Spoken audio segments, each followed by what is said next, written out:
Good morning all of you. बच्चों, आज हम पढ़ेंगे क्लास 7th की हिंदी का सेकेंड चैप्टर मंत्र का 6th पार्ट। बच्चों, हमने अभी तक स्टोरी में पढ़ा कि किस तरह बूढ़े आदमी ने किस डॉक्टर के बेटे को देखने के लिए मना कर दिया। उसे वो घटना याद आ गई कि किस तरह डॉक्टर साहब ने उसके बेटे को देखने से मना कर दिया और खेल देखने चले गए। उसने बोला कि भगवान सबका हिसाब रखता है, सबका देखता है। उस वक्त मैं रो रहा था और वह पत्थर बन के देख रहा था। मैं उसके बेटे को देखने नहीं जाऊंगा। भगत के जीवन का यह पहला अवसर था जब किसी को सांप ने काटा हो और वह चुपचाप बैठा रहा हो। आज ऐसी खबर सुनकर वह भी घर से कदम नहीं निकाल सकता। सोने की कोशिश करने लगा पर नींद कहाँ। चुपके से उठा, लाठी उठाई और किवाड़ा खोलकर बाहर निकल गया। चौकीदार ने पूछा, कहाँ चले भाई? बच्चों, ये भगत के जीवन का पहला अवसर था, यह पहला मौका था जब वह किसी को सांप काटा और वह चुपचाप अपने घर पर बैठा रहा। वह उसके इलाज के लिए नहीं गया।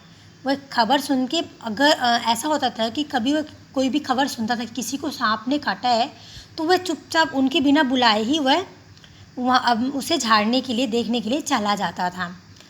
पर इस बार उसने अपने घर से कदम बाहर नहीं किया, क्योंकि उसे ये था कि डॉक्टर की वजह से उसका बेटा मर गया। अगर डॉक्टर ने उसके बेटे को देखा होता तो शायद उसका बेटा आज जीवित होता। भगत ने सोने की कोशिश की, लेकिन उसे नींद नहीं आ रही थी। उसने चुपचाप अपनी लाठी उठाई और दरवाज़ा खोलकर बाहर चला गया।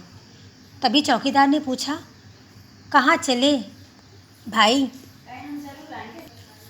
अब भगत ने कहा, कहाँ जाऊँगा कहाँ? देख रहा था रात कितना बाकी है।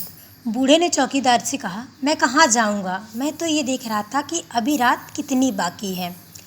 चौकीदार ने कहा, डॉक्टर साहब के बेटे का हाल तो तुमने सुना है, तुम क्यों नहीं चले जाते? सुना है 10,000 रुपये देने का वादा किया है।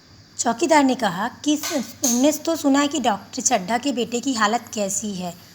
डॉक्टर चड्ढा ने बोला है जो उनके बेटे को ठीक करेगा उसे वो 10,000 रुपये की रकम देंगे, तो तुम क्यों नहीं चले जाते?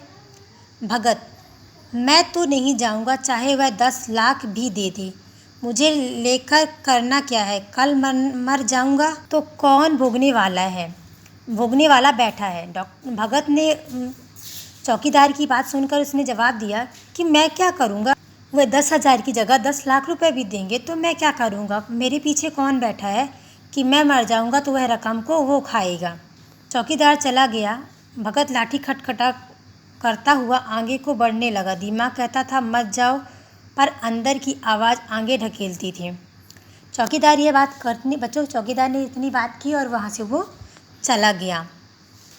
बूढ़ा भगत लाठी ठक ठक की आवाज़ कर रहा था, पटक रहा था और वह आगे बढ़ता जा रहा था, लेकिन उसका मन कह रहा था तुम वहाँ मत जाओ, लेकिन वह दिमाग कहता था कि मत जाओ क्योंकि इसी डॉक्टर की वजह से तुम्हारे बेटे की जान गई है। पर अंतरात्मा उसे आगे ढकेल रही थी। अंतरात्मा की आवाज़ उसे बोल रही थी कि उसने जो किया सो किया, तू तो उसके साथ अच्छा कर।